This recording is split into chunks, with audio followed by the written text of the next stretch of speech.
So, as I mentioned, Puritans were influenced by Calvinism. They were Calvinists. They were not the only Calvinists. But Puritans were members of the Church of England who became really dissatisfied with the way that the Protestant Reformation was proceeding in the Church of England. So you might remember from high school or middle school history a discussion of King Henry VIII. So Henry VIII wanted a divorce, basically, um, and he asked the church to give him one, and they said no. And Henry didn't like that, so he said, "Forget it. Church of England is out. We're not part of the Catholic Church anymore. We're our own church. We should be reforming anyway." So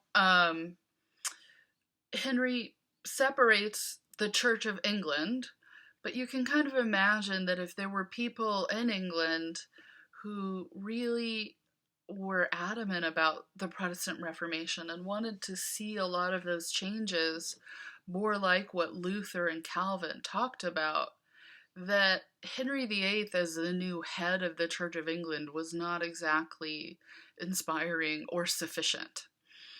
So at this point, England was really beginning a huge period of powerful colonialism, and as we might know from U.S. history, made their way across the Atlantic Ocean and started to think about what it would be like to establish territories here. So the Puritans were people in the Church of England who wanted there to be a fuller Reformation or a more radical Reformation. But a lot of people in Church of England were like, no, no, no, we're not doing that. You're too much. And so basically they some actually became kind of targets of the government as being too radical against it, because to challenge the Church of England was to challenge the Kingdom of England, and made their way to places like the Netherlands. But many started to come into New England, and there not only could they kind of get away from some of the threats of the central government in England, but they could try to establish their own way of living. And they really thought that the way that they were beginning to live in New England and in North America would inspire people back home in England and in all of Europe to want to live just like them. So you may have heard the phrase, "a city upon a hill." It's one of the most famous phrases, really, in U.S. history, and it's become a way that the United States has conceptualized itself, but it predates the U.S. to this colonial period. That on the flagship Arbella in the 17th century, the new leader of the colony sort of gave this rousing speech just before people landed in New England, what would be Massachusetts today, and said that their new community would be like a city upon a hill. And so in calling it that, right, he meant to emphasize that the way they lived their life would be an example for the whole rest of the world. That it would be this shining example that everyone would be convinced that they should live like this new colony.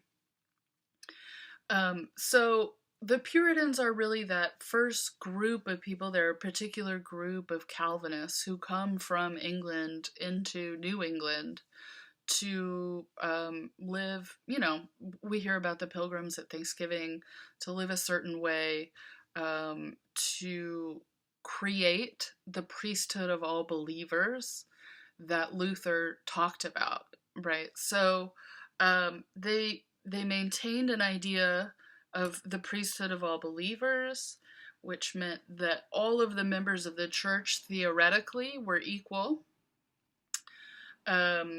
and that they should all be allowed to read and interpret the Bible for themselves. And so Puritans were really a highly literate society. As several of you pointed out, very commonly in these narratives that we have from them, they're talking about when I was reading the Bible, right? That so much of a part of a kind of sense of a need to do some kind of ongoing work on oneself.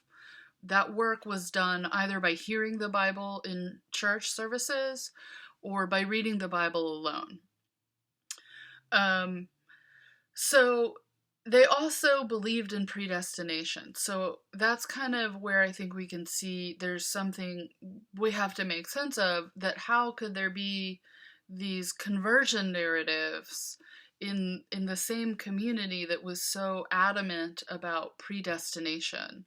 And it's really just what I talked about at the end of the last video, that uh, they didn't think they could know for sure who would be going to heaven in the next life, but they thought that they could really try to detect signs of how God was working in people's lives.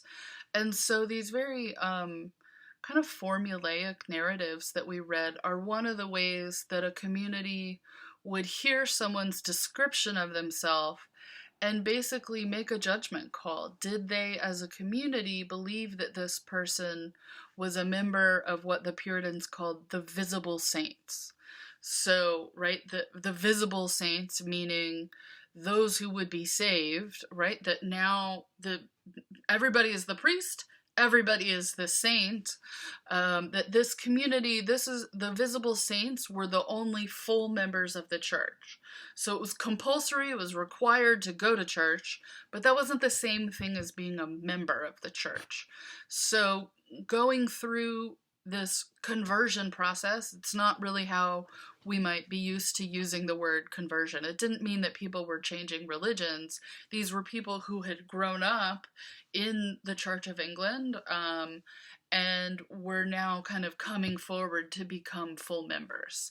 So included in being a full member would be participating in the Lord's Supper, what other traditions might call the Mass, or the Eucharist, or communion, basically this really central ritual of reenacting Jesus' Last Supper with his disciples, of a symbolic consumption of bread and wine, the bread symbolizing Jesus' body, and the wine symbolizing Jesus' blood. So importantly, too, Puritans thought differently about that ritual. That in the Catholic Church, there's something called transubstantiation. Transubstantiation. And that means that when the priest performs the liturgy over the bread and the wine, that it literally becomes Christ's body and Christ's blood. But one of the sort of characteristic things that most Protestants share is the sense that it's not literal, that there's not a miracle that occurs every time that the Eucharist is given, but rather it's symbolic. It's a way to remember Jesus. But it was a really important ritual required for both as a sort of reward and as a requirement for being a full member of the Puritan